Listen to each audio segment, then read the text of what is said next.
numa proporção muito pequena, casamento amor, casamento companheirismo, casamento responsabilidade, casamento dar-se um ao outro. E é a realidade dos nossos dias.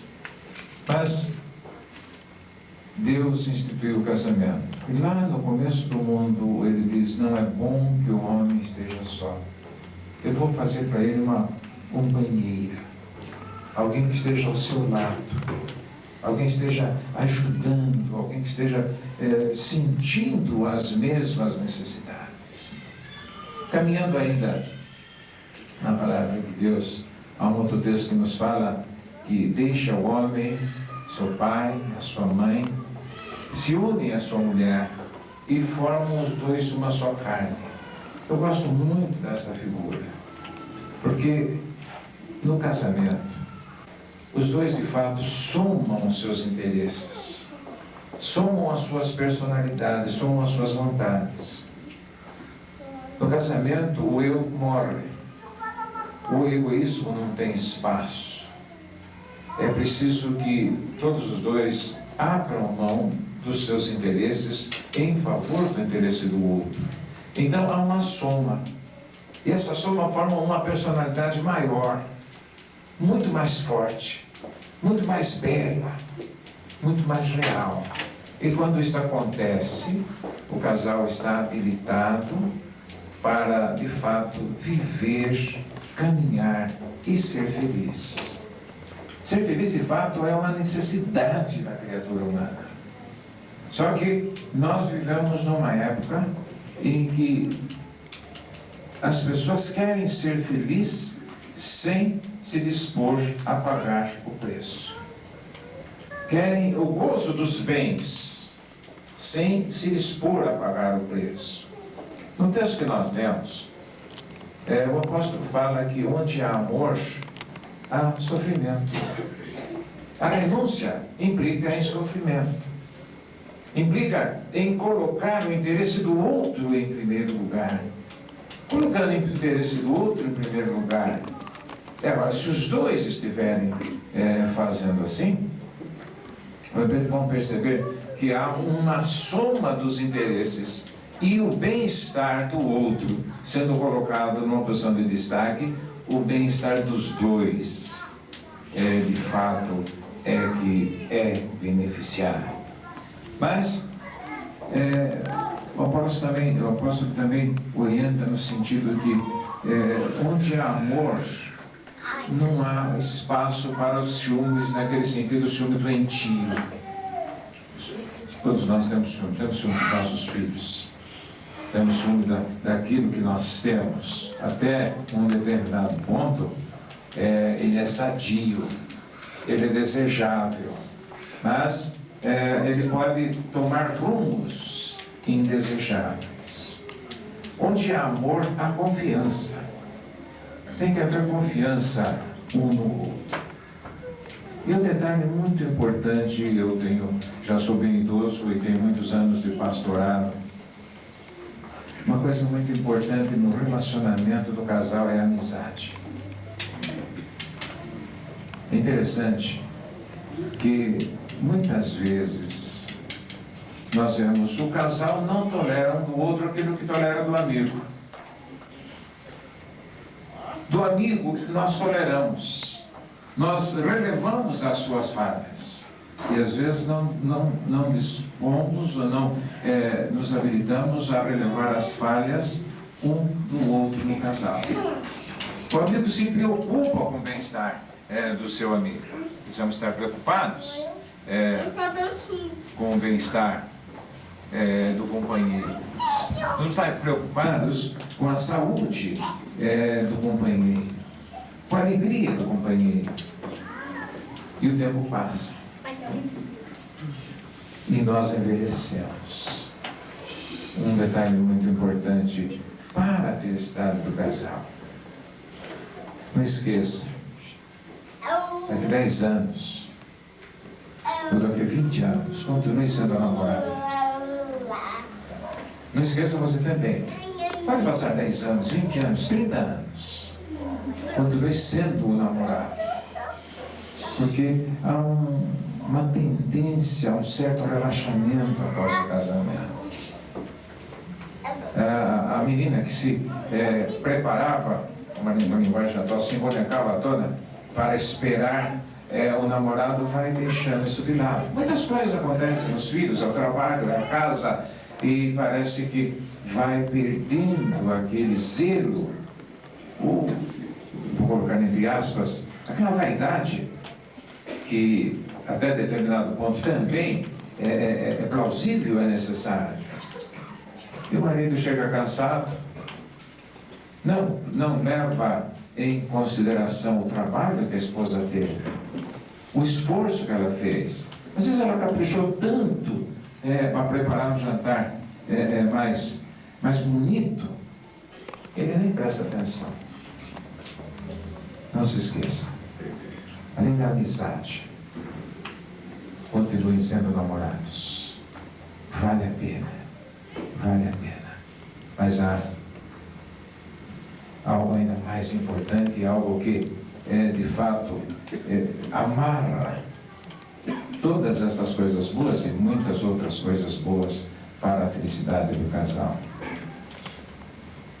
Não se esqueçam que Deus que os criou é aquele que deseja a vossa felicidade. E Ele tem princípios, Ele tem orientação para o modo de viver, de maneira que essa felicidade de fato possa ser real.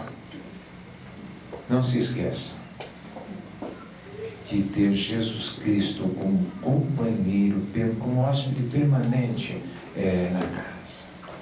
O Novo Testamento nos conta uma história pungente, uma história triste, mas é uma história muito apropriada nesse sentido.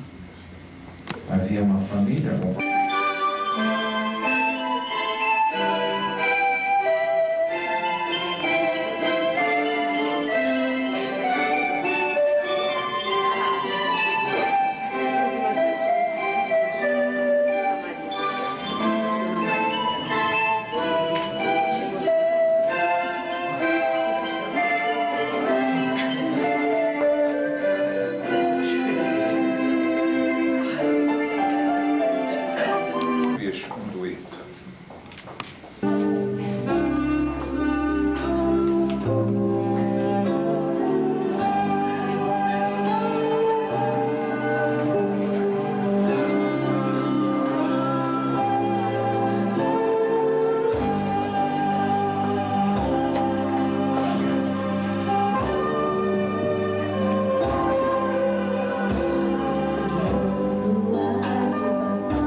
Eu tenho, irmãos, o mais precioso, mais duradouro da face da terra.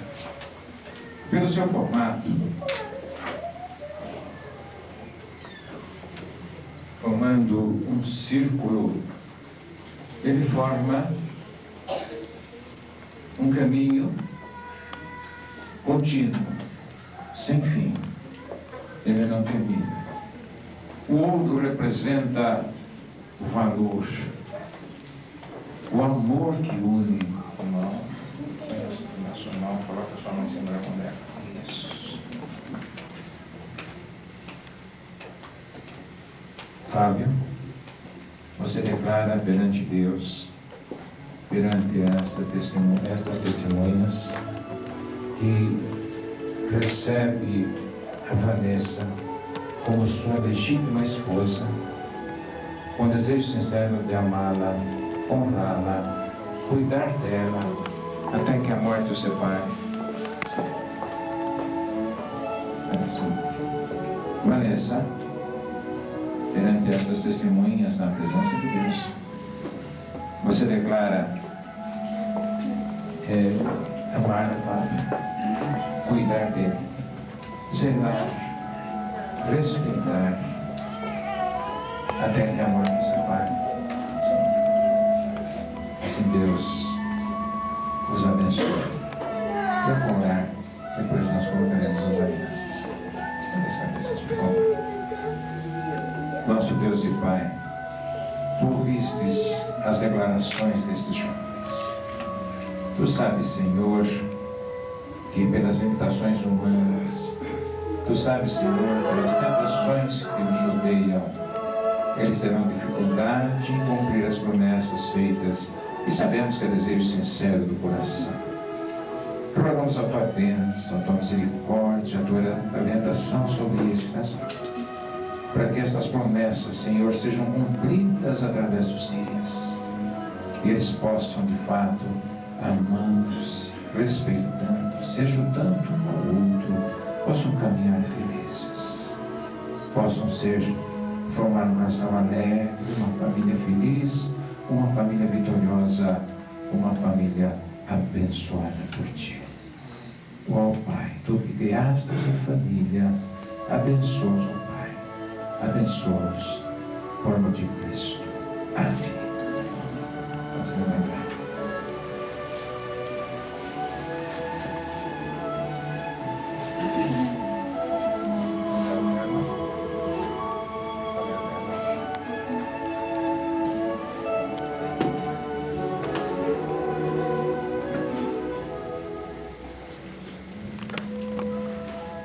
Bem devagar nas mãos dela, repetindo comigo esses palavras.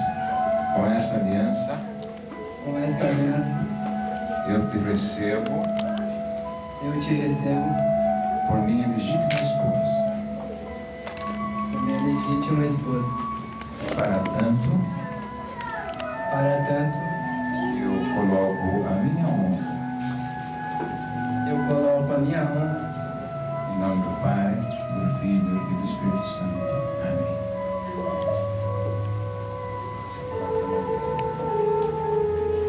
Com esta aliança, eu te recebo por meu legítimo esposo. Até que a morte nos separe. E para isso, eu empenho a minha honra.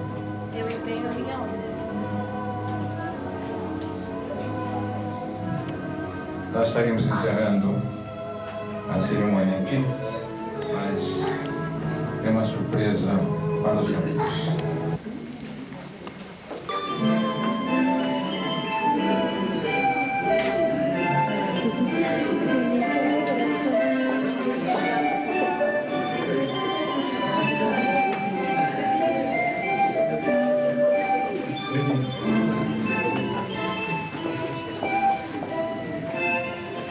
Vanessa e Fábio, aqui está um exemplar da palavra de Deus. É um exemplar do tipo de cabeceira. Seus amigos estão oferecendo. E é nosso desejo sincero e permaneça na cabeceira de vocês. Não só como enfeite, não só ocupando um espaço, mas que seja folhada diariamente, para que vocês encontrem nesse livro a orientação quanto à decisão, o conforto nos a paz que vocês encontrem nesse livro a orientação quanto à decisão, a orientação